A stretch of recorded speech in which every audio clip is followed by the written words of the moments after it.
तो नमस्कार साथियों, स्वागत है आप सभी का इस खूबसूरत से चैनल में श्री SCA शाजापुर। मैं प्रवीण सोनी आज उन सभी दर्शकों के लिए लेके आया हूँ इंग्लिश कैसे सीखें प्रोग्राम।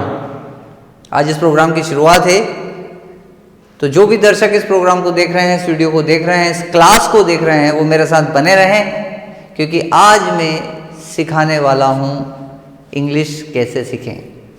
बिल्कुल बेसिक से मैं स्टार्ट करने वाला हूँ। तो जो भी विद्यार्थी, जो भी मेरे साथी, मित्र, दोस्त, शिक्षक जो इंग्लिश सीखना चाहते हैं, वे मेरे साथ इस चैनल पे बने रहें। आज मैं आपको सिखाऊंगा इंग्लिश की कुछ बारीक सी बातें, छोटी छोटी बातें, जिसके माध्यम से आप इंग्लिश के छोटे छोटे टेंस बना पाएंगे, सेंटेंस फॉर्मेशन कर पाएंगे। तो करते हैं शुरुआत। चलिए, सबसे पहला, भाषा क्या है? भाषा मतलब language. What is language? Language क्या है? भाषा क्या है? लैंग्वेज क्या है? और एक बात ध्यान से सुनिएगा, अगर आपको अंग्रेजी सीखना है तो आप एक रजिस्टर बना लीजिए। यहीं से शुरुआत हो रही है, उसमें नोट करना स्टार्ट करिए। बारी बारी से सारी बातें, जो कार्य आपको दिया जाए वो आपको करना है। बस मेरे साथ जो भी इंस्ट्रक्शंस आपको मिलते जाएं वो करते जाइए, देखिएगा आपकी इंग्लिश बहुत अच्छी हो जाएगी। तो भाषा क्या है? भाषा विचारों को व्यक्त करने का माध्यम है। जैसे कि मान लीजिए हम हिंदी भाषी हैं, हिंदी भाषा में हम बात करते हैं। तो जब हम हिंदी भाषा में बात करते हैं तो ये भाषा हमने कहाँ से सीखी? क्या हमने पहले लिखना सीखा, कि पहले हमने बोलना सीखा, कि पहले हमने पढ़ना सीखा? तो इसका जवाब आपको मिलेगा कि हमने सबसे पहले बोलना सीखा, क्योंकि हमारे घर में सभी हिंदी भाषी थे, हिंदी भाषा में बात करते थे। हमारी मम्मी बोलती थी, हमारे पापा कुछ बातें करते थे, हम उन्हें सुनते थे और हम बोलने लगे। हमें इस समय लिखना नहीं आता था, हमें इस समय पढ़ना नहीं आता था, पर हमें बोलना आता था। तो किसी भाषा को सीखने के लिए लिखना या पढ़ना आवश्यक नहीं है। किंतु अंग्रेजी हमारी मातृभाषा नहीं है, हम हिंदी भाषी हैं, तो हमें अंग्रेजी भाषा सीखने के लिए हिंदी भाषा की मदद लेनी पड़ेगी और हमें वाक्यों का परिवर्तन करना पड़ेगा। हिंदी से अंग्रेजी में वाक्य कैसे बनते हैं?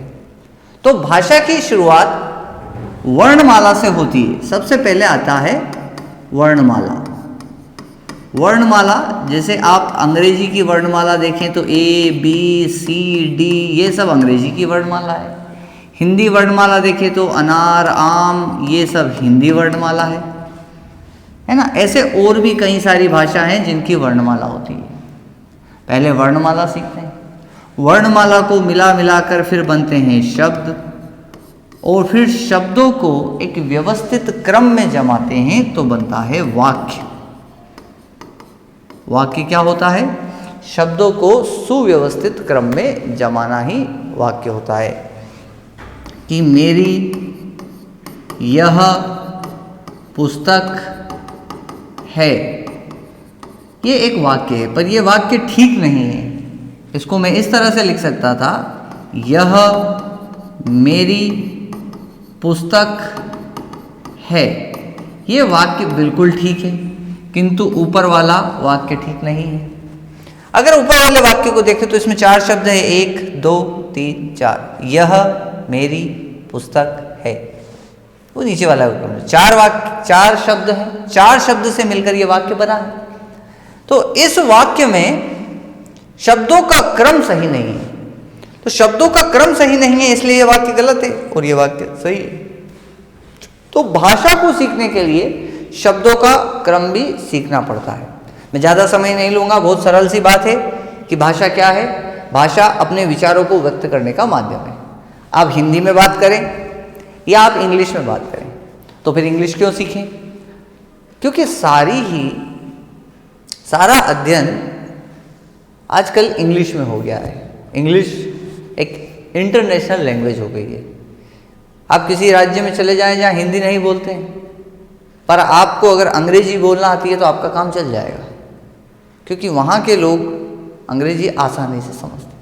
English is an international language, इसलिए इंग्लिश सीखना हमारे लिए ज़रूरी है और हम प्रयास कर रहे हैं और हम बिल्कुल बेसिक से स्टार्ट कर रहे हैं। तो आइए आगे चलते हैं। सबसे पहला, जैसे ये वाक्य लिखा है, यह मेरी पुस्तक है, तो आप सभी को थोड़ा बहुत अंग्रेजी का ज्ञान होगा, तो देखते हैं यह मेरी पुस्तक है को अगर अंग्रेजी में देखना हो, ये बिल्कुल सही वाक्य लिखा हुआ है हिंदी में।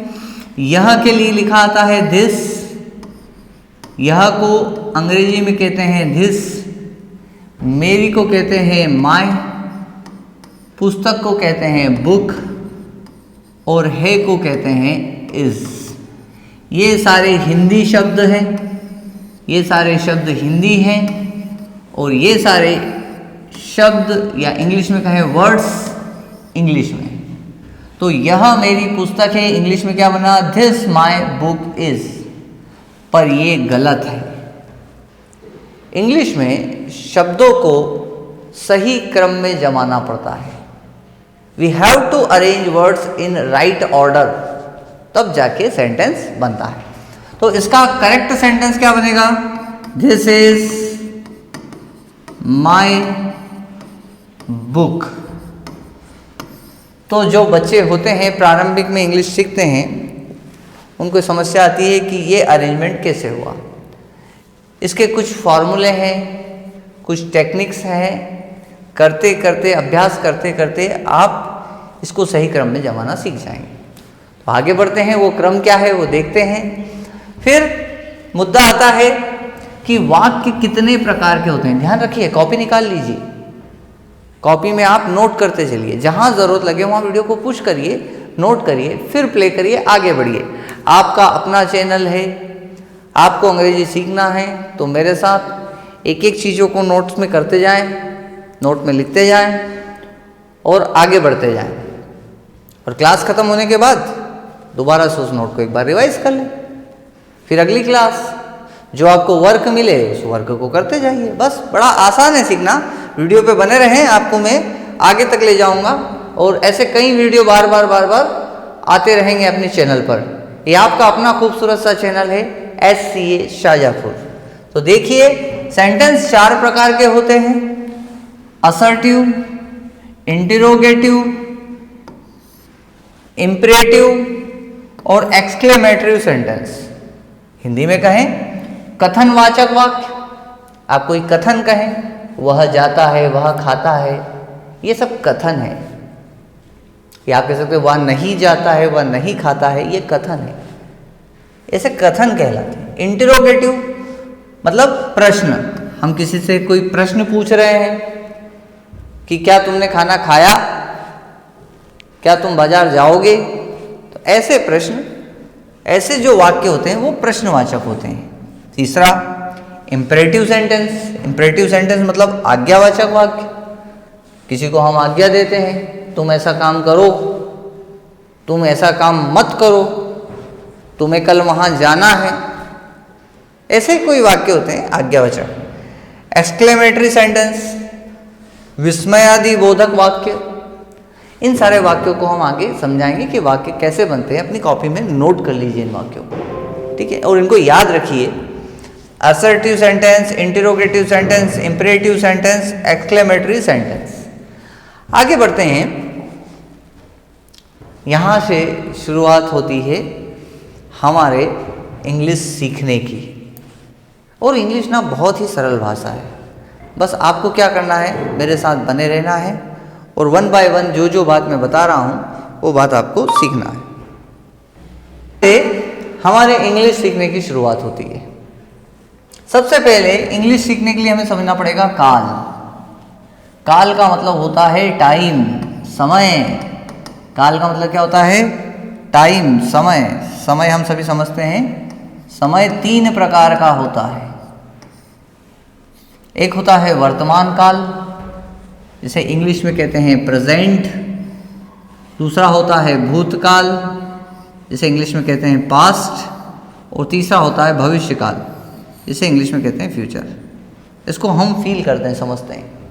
प्रेजेंट का मतलब जो अभी चल रहा है, वह खाना खाता है, वह स्कूल जाता है, वह ये करता है, मतलब प्रेजेंट, अभी प्रेजेंट में जो चल रहा है उसे कहते हैं वर्तमान काल, प्रेजेंट टेंस। फ्यूचर, अब हम आगे के बारे में सोचें, कल क्या होगा, कल किसने देखा, उसने खाना खाया होगा, वह वहाँ गया होगा, क्या तुम कल वहाँ जाओगे, क्या तुम खाना खाओगे। तो हम ये भविष्य की बात कर रहे हैं। तो जब हम भविष्य की बात करते हैं तो वो होता है हमारा फ्यूचर टेंस। ये हो गया फ्यूचर टेंस, भविष्य, आने वाले कल की बातें करना। इंसान 3 तरह से बातें करता है, अभी वर्तमान स्थिति की, या अपने बीते हुए कल की। बीते हुए कल की, मैं जब छोटा था ऐसा करता था, ऐसे खेलता था, मुझे मेरी बचपन की बात याद आ गई। मैं अपने किसी मित्र को बचपन की बात सुना रहा हूँ, ए भाई तू क्या कर रहा था, तेरे को याद है अपन बचपन में क्या करते थे। ऐसी बातें जब हम करते हैं तो वो होता है हमारा पास्ट टेंस, भूतकाल, बीत गए समय की बात करना, बीते समय की बात करना क्या होता है, भूतकाल।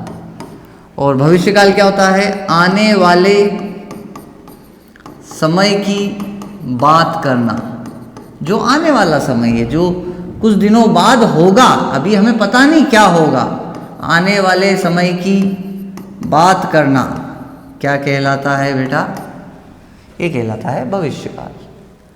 और प्रेजेंट, आज की बात करना है ना, आज की बात, रजत शर्मा के साथ, बहुत ही फेमस तो है ना, रात को 9 बजे आता है इंडिया टीवी पर, मैं देखता हूँ उसको। तो आज की बात मतलब अभी क्या चल रहा है उसकी बात करना कहलाता है वर्तमान काल। तो हम इन शुरुआत टेंस से करेंगे। आप ये मत सोचिए केवल टेंस ही सीखने वाले हैं, इस टेंस के बाद में और भी कई सारे सेंटेंस होते हैं। मेरे साथ पूरे बने रहिए, आपको मैं सब सिखाऊंगा, ठीक है। ये वीडियो बिल्कुल बेसिक स्टडी, बेसिक शुरुआत करने वाले बच्चों के लिए भी है। जैसे 5th 6th 7th 8th के जो बच्चे होते हैं, जिनको इंग्लिश के सेंटेंस फॉर्मेशन करना नहीं आते हैं, या जिनको किताबें पढ़ने में दिक्कत होती है, या बहुत सारी छोटी छोटी दिक्कतें होती हैं इंग्लिश को पढ़ने में और समझने में, तो वो लोग इन टेंस को मेरे साथ सीखते चले, उनकी इंग्लिश अच्छी हो जाएगी। शुरुआत करते हैं टेंस की। तो हमने टेंस सी देख लिए कि हमारे पास कितने टेंस होते हैं, है ना, हमारे पास 3 टेंस होते हैं। अभी हम देख के आए, प्रेजेंट टेंस, पास्ट टेंस और फ्यूचर टेंस। प्रेजेंट किसको कहते हैं, जो अभी चल रहा है, पास्ट जो बीत गया, फ्यूचर जो आने वाला है। अब हर एक टेंस के 4 टाइप्स होते हैं, 4 प्रकार होते हैं। प्रत्येक काल के, प्रत्येक टेंस के 4 प्रकार होते हैं। वो 4 प्रकार कौन कौन से हैं?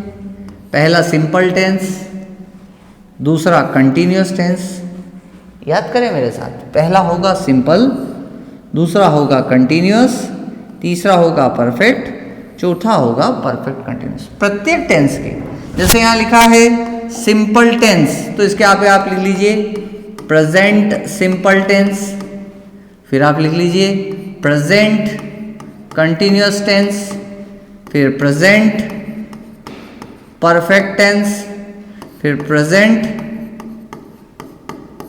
Perfect continuous tense. कितने टेंस होंगे? 4। हर एक टेंस के कितने होंगे? 4। प्रेजेंट के 4, present simple tense, present continuous tense, present perfect tense, present perfect continuous tense. ऐसे पास्ट के भी हो गए। ये जो प्रेजेंट लिखा है ये हटाओ, इसकी जगह लिखो past simple tense, past continuous tense, past perfect tense और past perfect continuous tense. 4 present के हो गए, 4 पास्ट के हो गए। अब 4 टेंस फ्यूचर के होंगे। इनको फिर से चेंज करो तो यहाँ पर future simple tense, future continuous tense, future perfect tense और future perfect continuous tense. 4 present के, 4 पास्ट के, कितने हो गए 8, और 4 फ्यूचर के, कितने हो गए 12।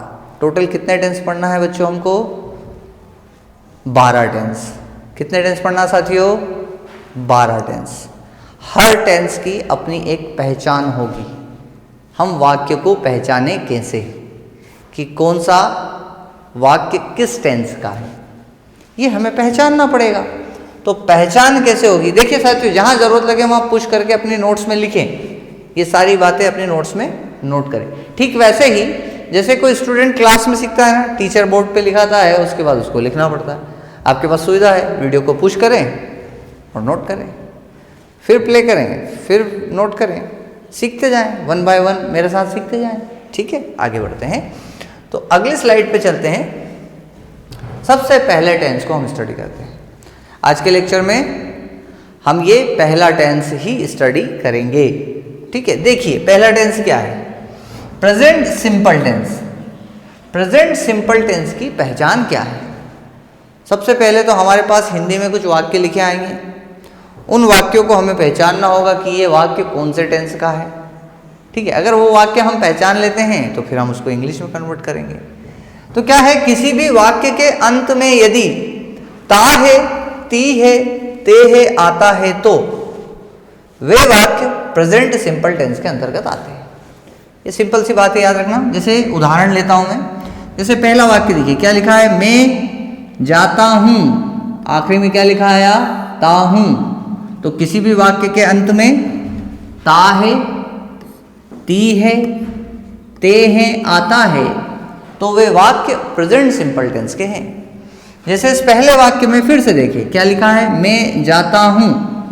दूसरे वाक्य में क्या लिखा है, वे दिन भर काम करते हैं।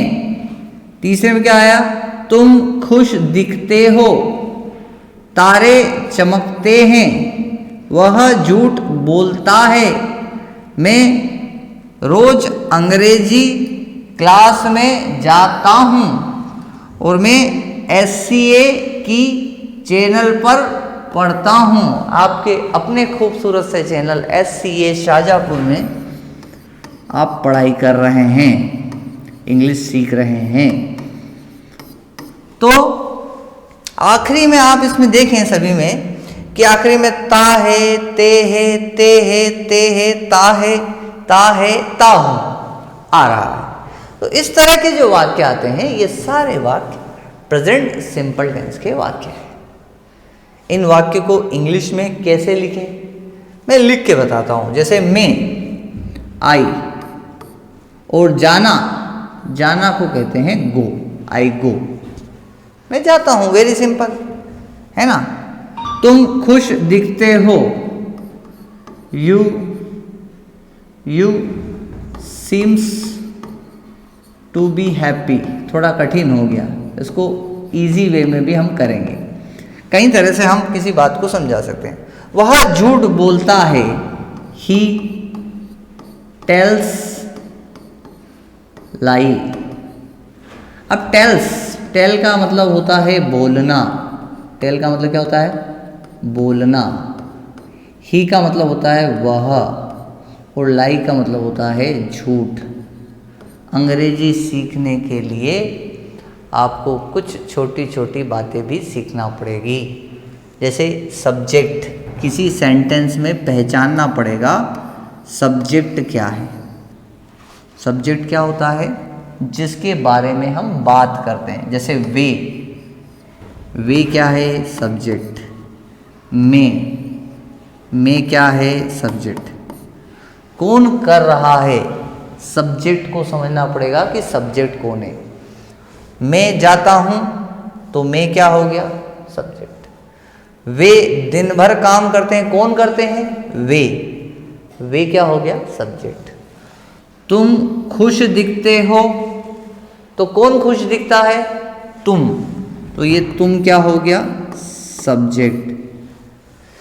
तारे चमकते हैं, कौन चमकता है, तारे, तो तारे क्या हो गया? सब्जेक्ट। जिसके बारे में हम बात कर रहे हैं वो होगा सब्जेक्ट। जैसे मैं खुद के बारे में बात कर रहा हूं कि मैं खाना खाता हूं, तो मैं क्या हो गया? सब्जेक्ट। मैं रोज अंग्रेजी क्लास में जाता हूं, तो मैं क्या हो गया? सब्जेक्ट। ये सारे सब्जेक्ट हैं। अब इन्हें इंग्लिश में क्या लिखते हैं? जैसे यहाँ पर देखिए, अपनी कॉपी में भी नोट करिएगा, अगर आपको नहीं याद है तो। याद है तो वेरी गुड, अगर आपको याद है तो बहुत अच्छी बात है। वे के लिए आता है दे, मैं के लिए आता है आई, तुम के लिए आता है यू, तारे के लिए, तारे तो एक नाम है, स्टार्स, और मैं के लिए फिर से आएगा आई। तो ये हो गए सब्जेक्ट। तो आपको बात समझ में आई? किसी भी सेंटेंस में, हिंदी में लिखे हुए वाक्य में सबसे पहले आपको सब्जेक्ट पहचानना पड़ेगा।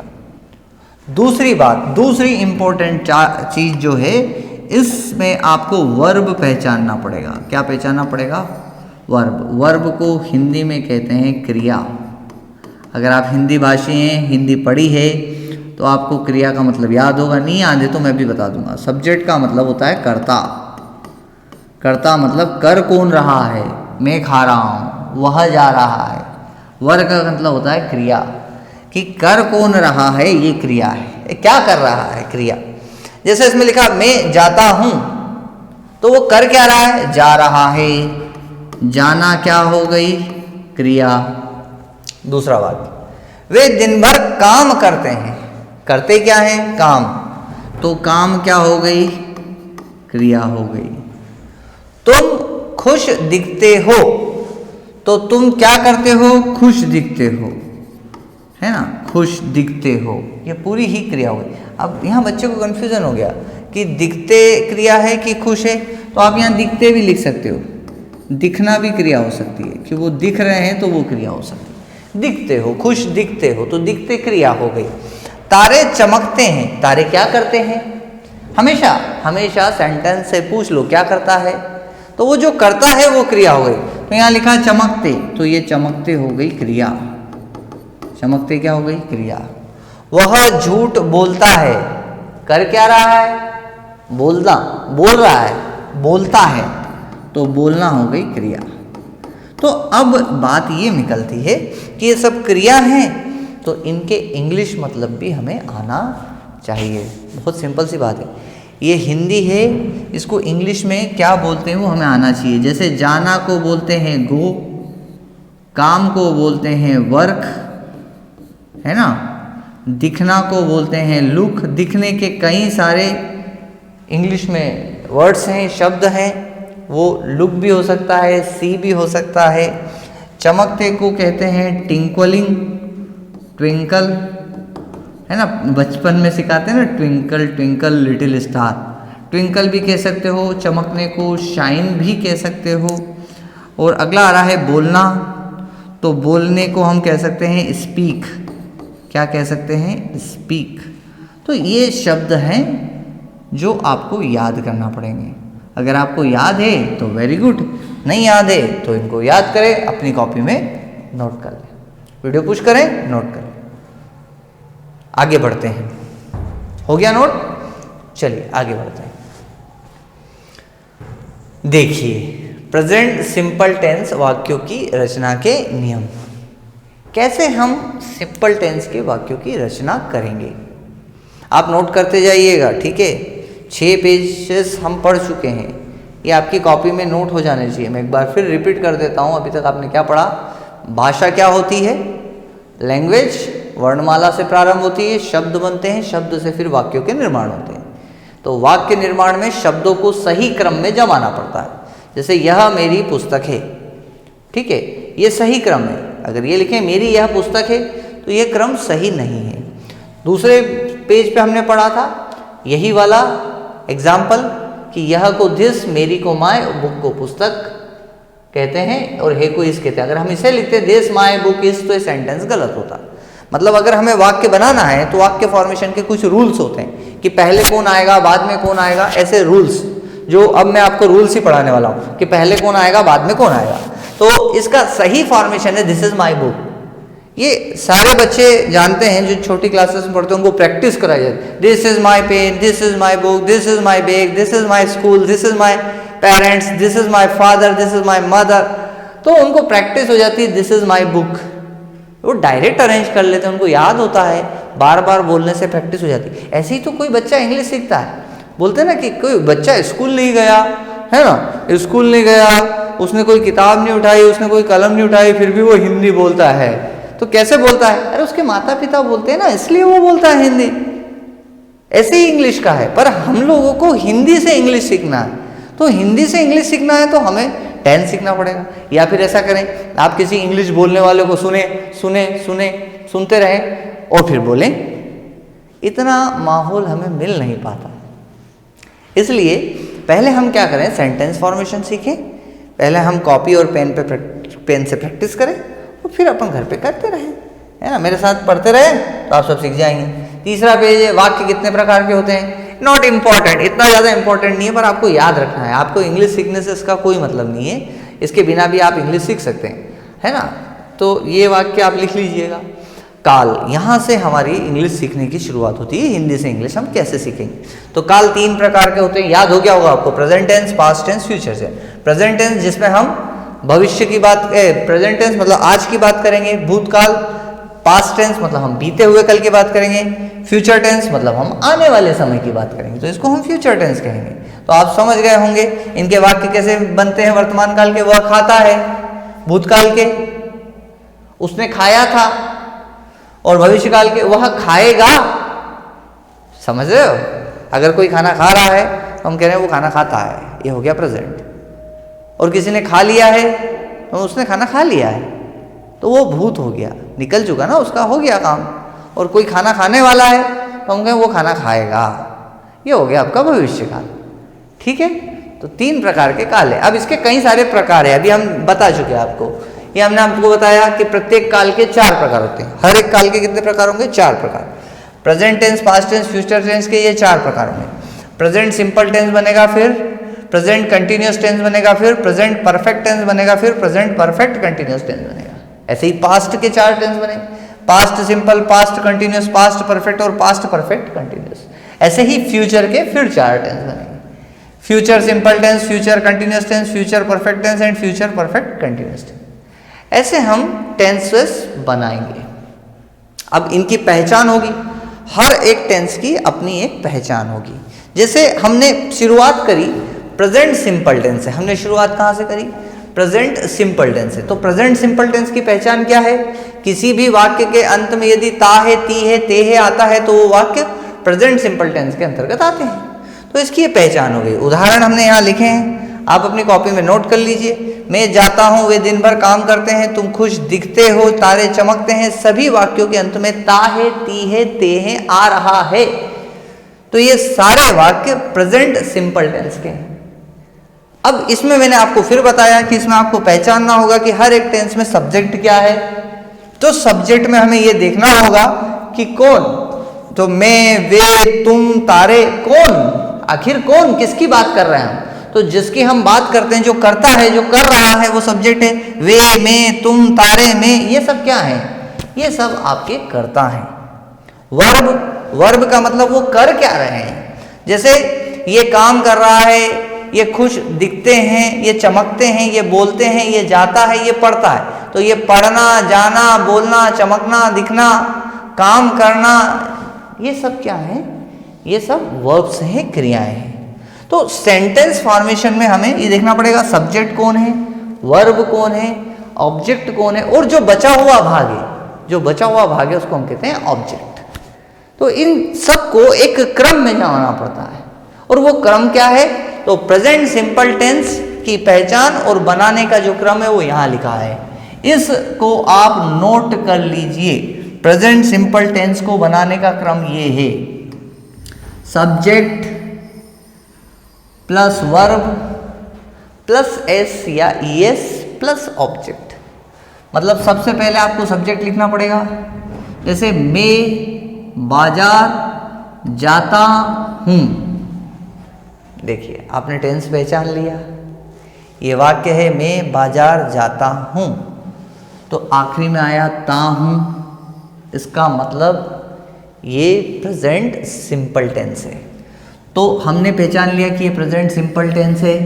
ये बनेगा कैसे? सबसे पहले सब्जेक्ट, तो इस वाक्य में ढूंढना है सब्जेक्ट कौन है। सब्जेक्ट कौन है? मैं। सब्जेक्ट कौन है? मैं को हम लिखते हैं आई। दूसरा ढूंढना होगा वर्ब। वर्ब मतलब कर क्या रहा है, मतलब जाता, जाना। जाना क्या है? वर्ब है ना। तो जाने को क्या कहते हैं? गो। फिर लिखा है एस या ई एस। अब इसमें एस या ई एस लगाएं कि लगाएं, ये अभी आपको मैं बताता हूँ। इसमें एस या ई एस नहीं लगेगा। और फिर ऑब्जेक्ट, जाता कहाँ है? मार्केट। आई गो मार्केट। तो ये हो गया सब्जेक्ट, ये हो गया वर्ब और ये हो गया मार्केट ऑब्जेक्ट। इसमें यहाँ हमें टू लगाना पड़ेगा। ये टू होता है प्रीपोजिशन, इसके बारे में हम पढ़ाएंगे। अभी आप सेंटेंस बनाइए, टूटे फूटे ही बनाइए, और अगर आपको याद है तो बहुत अच्छी बात है। तो यहाँ पर टू लगाना पड़ेगा, ये टू प्रीपोजिशन है। तो आई गो टू मार्केट। अब मुद्दा ये है एस या ई एस किसके साथ लगाएं। देखिएगा, एस लिख लीजिएगा अपने नोट्स में, एस या ई एस कब लगेगा? कब लगेगा? एस या ई एस कब लगेगा? तो याद रखिए, एस या ई एस हमेशा सिंगुलर नंबर किसके साथ लगता है? Singular number. सिंगुलर नंबर मतलब एक वचन, कोई सिंगल व्यक्ति हो, सिंगुलर नंबर। एंड इस बात को भी याद रखना, थर्ड पर्सन। नोट कर लीजिएगा अपनी कॉपी में, singular number and third person, कोई तीसरे व्यक्ति की बात हम कर रहे हो। थर्ड, सिंगुलर नंबर तो समझ गए, एक अकेला, किसी अकेले व्यक्ति की बात कर रहे हैं तो सिंगुलर नंबर। थर्ड पर्सन, तीसरा व्यक्ति होना चाहिए। जैसे मैं मेरी बात करता हूँ तो आई एम फर्स्ट पर्सन, मैं तुम्हारी बात करता हूँ तो आप हो गए सेकंड पर्सन, और थर्ड पर्सन मतलब हम दोनों मिलकर किसी तीसरे की बात कर रहे हैं। अक्सर दुनिया में होता ना, दो आदमी मिल जाते हैं, किसी तीसरे आदमी की बातें करते रहते हैं कि वो ऐसा, वो वैसा, वो वैसा, वो बहुत अच्छा है, उसका काम बहुत अच्छा है, वो बहुत टैलेंटेड है। तो ये जो हम तीसरे व्यक्ति की बात कर रहे हैं, ये तीसरा व्यक्ति क्या कहलाएगा? Third person. और थर्ड पर्सन सिंगुलर होना जरूरी है। जैसे कि मैं बाजार जाता हूँ की जगह अगर ऐसा लिखा जाता है कि वह बाजार जाता है, वह बाजार जाता है, तो वह मतलब जरूर तीसरा आदमी है। मैं किसी से कह रहा हूं कि वो बाजार जाता है, तो ये तीसरा व्यक्ति हुआ। वह को इंग्लिश में कहते हैं ही, और आएगा गो। पर यहां पर गो लिखा है और यहां लिखा आएगा गोज, इसके साथ ई एस लग जाएगा, क्योंकि आई में सिंगुलर नंबर तो हूं पर थर्ड पर्सन नहीं हूं, इसलिए गो के साथ एस या ई एस नहीं लगाया। और वह थर्ड पर्सन है तो इसके साथ एस या ई एस लगेगा। तो ही गोज टू मार्केट। आपको मेरी बात समझ में आ गई? Very good. तो आई के साथ कभी एस या ई एस नहीं लगता, ही के साथ एस या ई एस लगता है, शी के साथ एस या ई एस लगता है। अगर लिखा जाता वह जाती है तो क्या जाता? शी गोज टू मार्केट, वह बाजार जाती है, तो क्या लिखा था? She goes to market. और वे बाजार जाते हैं, वह की जगह आ जाता वे बाजार जाते हैं, तो क्या हो जाता? अब वे, हम बात कर रहे हैं किसी तीसरे व्यक्ति की। मैंने इनसे कहा कि देख वो लोग बाजार जा रहे हैं, तो वो लोग अकेला थोड़ी हुआ, वे तो बहुत सारे हुए, तो थर्ड पर्सन तो है, वे थर्ड पर्सन तो है क्योंकि हम तीसरे की बात कर रहे हैं, पर वो सिंगुलर नंबर नहीं है, क्योंकि वो तो बहुत सारे हैं ना, तो वे बाजार जाते हैं तो हो जाएगा they go to market, they go to market. आपको मेरी बात समझ में आ गई? इतना आसान है। बस आपको करना क्या है, आपको करना क्या है, आपको सब्जेक्ट्स तैयार करने हैं। कि सब्जेक्ट्स कौन कौन से? नहीं, देख लूँगा, वो तो रिमोट से होगी चालू। हाँ, सब्जेक्ट आपको सीखना है। दूसरा आपको वर्ब, अगर वर्ब नहीं याद है तो वर्ब की लिस्ट तैयार करिए। क्या तैयार करिए? वर्ब की लिस्ट। मैं दे दूंगा वर्ब की लिस्ट अगली क्लास में, है ना। अभी आपको कितना आता है वो टेस्ट करिए, क्योंकि आपने स्कूल में कुछ तो सीखा है ना, तो उस आधार पर मुझे उम्मीद है कि बेसिक इंग्लिश के वर्ड्स आपको आते होंगे। उस आधार पर आपको वर्क करना है। देखिए भैया, सीखना है तो वर्क तो करना पड़ेगा। अगर आप वर्क नहीं करेंगे तो आप कुछ भी नहीं सीख पाएंगे। सिंपल सी बात है। मैं आपको यहाँ पढ़ा रहा हूँ, आपको जो वर्क मैं करा रहा हूँ वो आप कॉपी में नोट करें प्रॉपर। अगर आप कॉपी में नोट करेंगे और फिर उसको पढ़ेंगे, 2 बार पढ़ेंगे, आपको सब याद रहने लगेगा। ठीक है। हिंदी भी एक बार में नहीं सीखे थे, याद रखना, हिंदी भी एक बार में नहीं सीखे थे। हमारे साथी लोग बार बार बोलते हैं तो हम हिंदी बोलना सीख जाते हैं, तो फिर इंग्लिश एक बार में कैसे सीखा? इंग्लिश सीखने के लिए आपको चैनल पे मेरे साथ बना रहना पड़ेगा। जैसे जैसे मैं इंस्ट्रक्शन दूँ वैसे वैसे आपको करना पड़ेगा। जैसे यहाँ लिखा सूर्य पूर्व में उगता है, तो लिखेंगे सन। उगता, उगने के लिखते हैं राइज। अब सन जो है तीसरा है, भाई मैं उससे कह रहा हूँ कि सूरज उगता है, तो सन उगता है तो सन राइज। और सन अकेला है कि 4 5 6 7 सन है? भाई सन तो अकेला है ना। इट इज सिंगुलर नंबर और it is third person, person तो नहीं है वो, पर फिर भी थर्ड क्वांटिटी हम मान सकते हैं।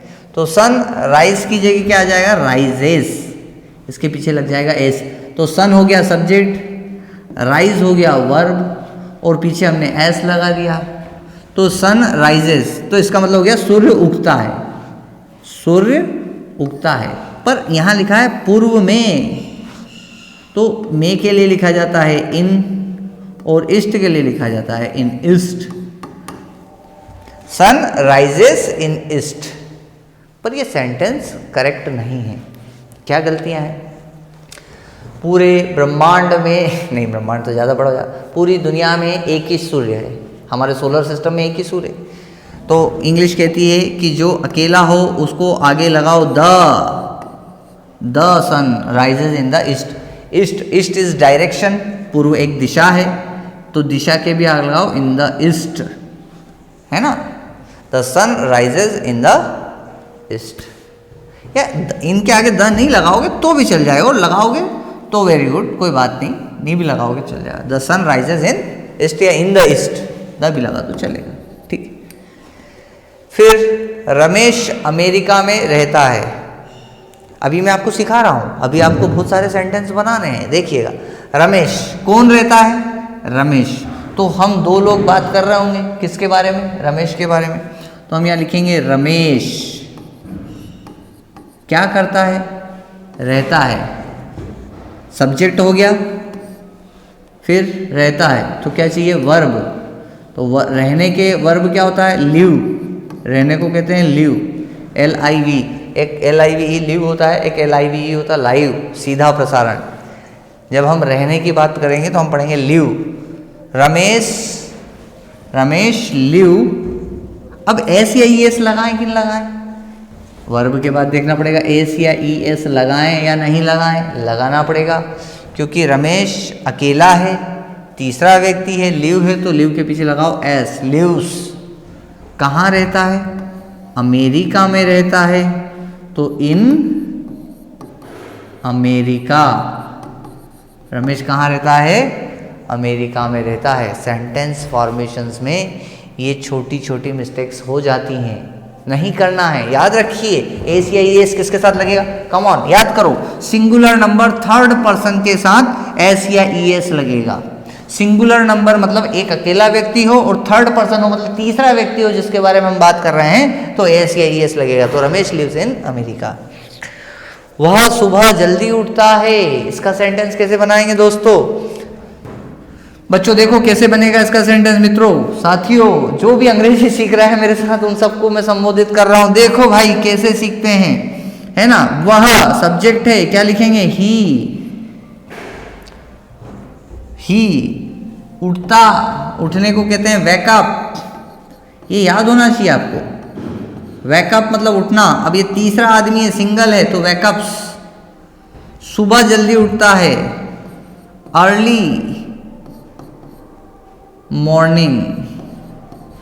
अर्ली मॉर्निंग, तो क्या लिखा हमने? ही वेकअप्स, है ना। ही वेकअप्स अर्ली इन द मॉर्निंग। तो इस तरह से हम सेंटेंस फॉर्मेशन करते हैं। और एक दो देख लेते हैं ताकि आप सिंपल प्रेजेंट सिंपल टेंस पूरा सीख जाओ। सिंपल प्रेजेंट टेंस का ये सेंटेंस फॉर्मेशन, इसको हम कह सकते हैं, मैंने शब्द का इस्तेमाल नहीं किया, मैं कर लेता हूं, सिंटैक्स। इसको कहते हैं सिंटैक्स। सिंटैक्स मतलब वाक्य की रचना कैसे करते हैं, उसको बनाने का तरीका क्या है, इसको कहते हैं सिंटैक्स। सब्जेक्ट के बाद वर्ब, वर्ब के बाद एस या ईएस, उसके बाद में ऑब्जेक्ट। अगला हम देखते हैं, वे रोज 16 घंटे काम करते हैं। तो वे मतलब सब्जेक्ट, दे क्या करते हैं? काम करते हैं। तो काम करना एक वर्ब हो गया, तो लिख दें वर्क्स। क्या लिख दें? वर्क्स। कितनी देर? 60। ये तो हो गया सब्जेक्ट, ये हो गया वर्ब, और इसके पीछे लगा दिया एस या ईएस। तो ये सब्जेक्ट हो गया, वर्ब हो गया। अब ये बचा 16 घंटे रोज, ये हो गया सब्जेक्ट, ये हो गया वर्ब, ये हो गया ऑब्जेक्ट। तो ऑब्जेक्ट लिखना पड़ेगा, दे वर्क्स 16 आवर्स डेली। डेली 16 घंटे काम करते हैं। कुत्ते भौंकते हैं, कुत्ता नहीं, कुत्ते। कुत्ते बहुत सारे हैं, डॉग्स। डॉग्स, फिर क्या लिखें? बार्क।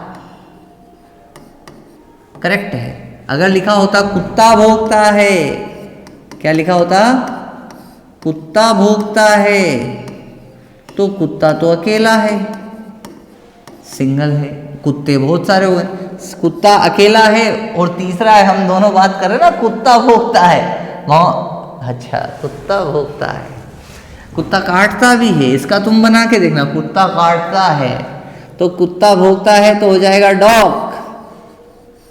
एस नहीं लगेगा, अकेला कुत्ता है ना। भौंकता है मतलब बार्क, एस लगाना पड़ेगा। डॉग बार्क्स, और यहां क्या लिखा? Dogs bark. देखो कितना कितना एस यहां से उठ के यहां चला गया, तो सेंटेंस अलग हो गया।